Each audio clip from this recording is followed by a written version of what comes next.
Hello everyone, আমার রান্নাঘরে তোমাদের সকলকে জানাই সুস্বাগতম।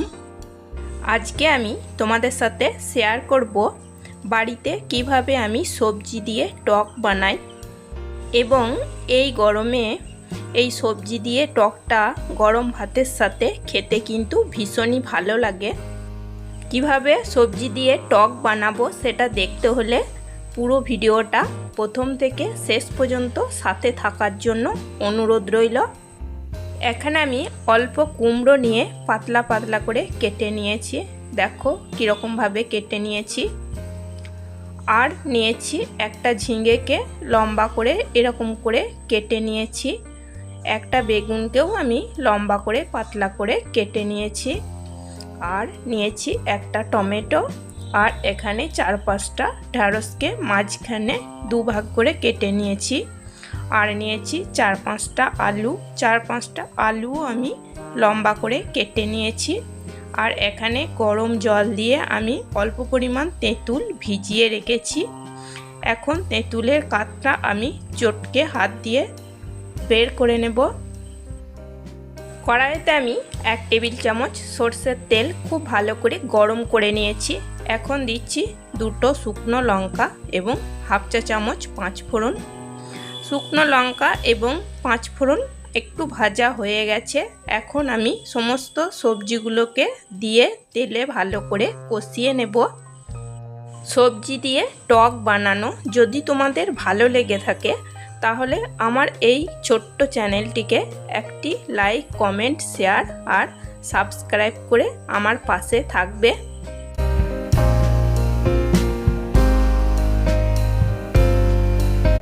সবজিগুলোকে 2 মিনিট মিডিয়াম ফ্লেমে নাড়াচাড়া করে নিয়ে এখন আমি ঢাকা দিয়ে লো ফ্লেম রেখে কিছুক্ষণ রান্না করে নেব। 5 মিনিট মতো লো ফ্লেম রেখে সবজিগুলোকে আমি ঢাকা দিয়ে রান্না করে নিয়েছি। মাঝে একবার ঢাকা সরিয়ে নাড়াচাড়া করে নিয়েছিলাম। সবজিগুলোকে খুব ভালো মতো আমি কষিয়ে নিয়েছি। এখন দেব 1/2 চা চামচ হলুদ দিয়ে নাড়াচাড়া করে নেব। এখানে কোনো রকম আর মশলার ব্যবহার করব না। কোনো রকম মশলা ছাড়াই এই সবজি টকটা কিন্তু খেতে দারুণ টেস্টি হয়। আবারও 2 মিনিট মিডিয়াম ফ্লেমে নাড়াচাড়া করে নিয়ে এখন আমি তেঁতুলের কাঁচটা বের করে রেখেছি সেটা দিয়ে দেব টেস্ট অনুযায়ী লবণ আর দেব আখের গুড়। আমি এখানে আখের গুড় ব্যবহার করছি, তোমরা এখানে চিনিও দিতে পারো। ঝাল এবং মিষ্টি তোমরা নিজেদের টেস্ট অনুযায়ী দিয়ে নেবে। নাড়াচাড়া করে নিয়ে গ্যাসের ফ্লেম হাই টু মিডিয়াম রেখে সবজিগুলো সব ভালো মতো সেদ্ধ হওয়া পর্যন্ত ঢাকা দিয়ে রান্না করে নেব। আবারও আমি 5 মিনিট ঢাকা দিয়ে রান্না করে নিয়েছি হাই টু মিডিয়াম ফ্লেমে। দেখো আলু ভালো মতো সেদ্ধ হয়ে গেছে। ব্যাস তৈরি হয়ে গেছে সবজি দিয়ে টক।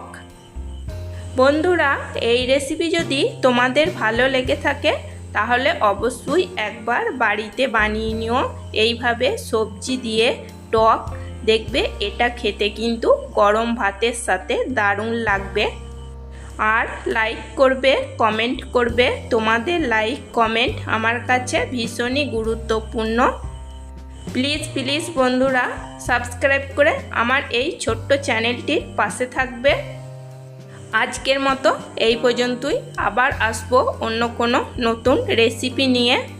চলো টাটা, বাই।